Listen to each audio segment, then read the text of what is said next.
Selamat siang Bapak Ibu sekalian yang dikasihi oleh Tuhan Yesus Kristus. Tema kita pada saat ini adalah seorang tokoh yang bernama Erwin W. Rosenberg. Sebelum kita membaca firman Tuhan, mari kita datang kepada Tuhan untuk minta pertolongan Tuhan agar kita dapat diberikan pengertian di dalam kita membaca dan merenungkan firman-Mu. Mari kita berdoa. Ya Tuhan, ya Allah Bapa kami yang di surga, yang kami kenal dan kami sapa di dalam nama Tuhan Yesus Kristus.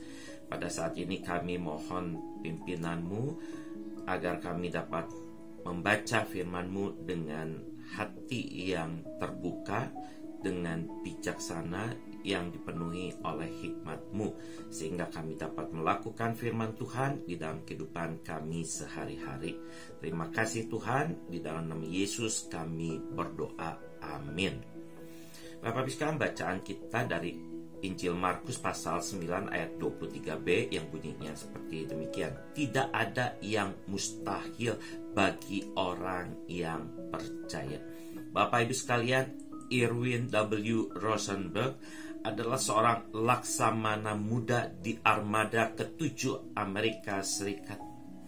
Untuk mencapai seorang laksamana muda tersebut, ini bukan sebuah proses yang mudah bagi Erwin.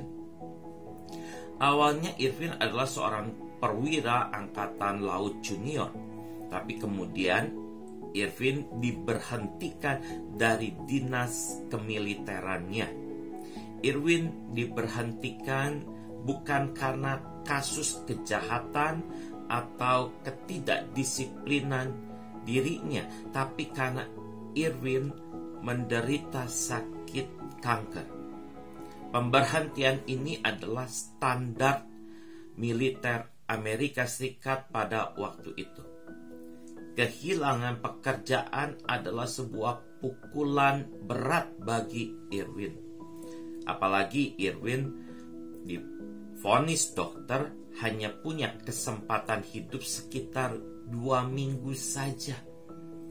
Hal ini membuat Erwin bertekad untuk berjuang melawan penyakit yang merampas masa depannya itu. Dan Erwin berhasil mengalahkan penyakit kankernya tersebut dengan tekad dan iman yang kuat. Erwin sembuh dari sakitnya itu. Setelah sembuh, Erwin bertekad untuk dapat kembali menjadi perwira angkatan laut lagi.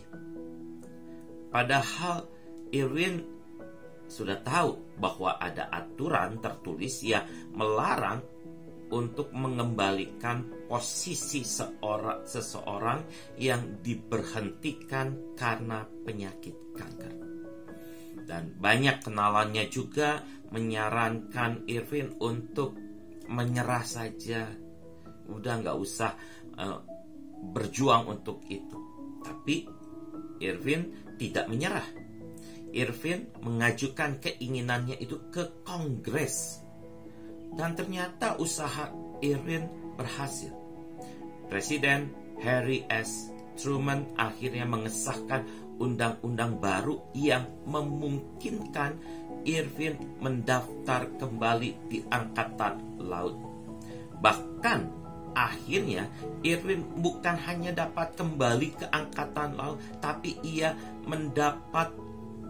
dapat menjadi laksamana muda untuk armada ke-7 Amerika Serikat. Ini sesuatu yang luar biasa. Nah, Bapak Ibu sekalian, apa sebenarnya yang menghalangi seseorang untuk dapat bangkit kembali? Sebenarnya halangannya berasal dari dalam diri kita sendiri, yaitu pikiran tidak mungkin. Setelah mengalami kesulitan, maka seringkali kita berkata, sudah tidak mungkin lagi. Tidak mungkin lagi berbuat ini atau berbuat itu. Dalam pikiran kita selalu muncul kata tidak mungkin terlebih dahulu. dalam beriman juga musuhnya adalah pikiran kita sendiri yang selalu berkata tidak mungkin. Kita sakit dan sudah didoakan, tapi sering kita berkata, ya sakit saya sudah berat dan sudah tidak ada kemungkinan untuk sembuh lagi. Kata tidak mungkin atau keputusasaan yang membuat kita tidak punya semangat dan akhirnya terpuruk, tidak berdaya. Padahal firman Tuhan mengatakan tidak ada yang mustahil bagi orang yang percaya. Yang penting adalah tumbuhkan terus kepercayaan kita kepada Tuhan yang sanggup menolong kita, dan jauhkan pikiran yang meragukan atau keraguan kita kepada kekuasaan Tuhan. Di dalam Tuhan, bersama Tuhan tidak ada yang mustahil. Apapun bisa dilakukan asal kita berjuang, asal kita berpegang kepada Tuhan, mengandalkan Tuhan, pasti segala sesuatu mungkin. Sakit penyakit yang berat pun seperti Irvin dapat dikalahkan karena pertolongan Tuhan dengan iman yang kuat. Tuhan Yesus memberkati kita semua.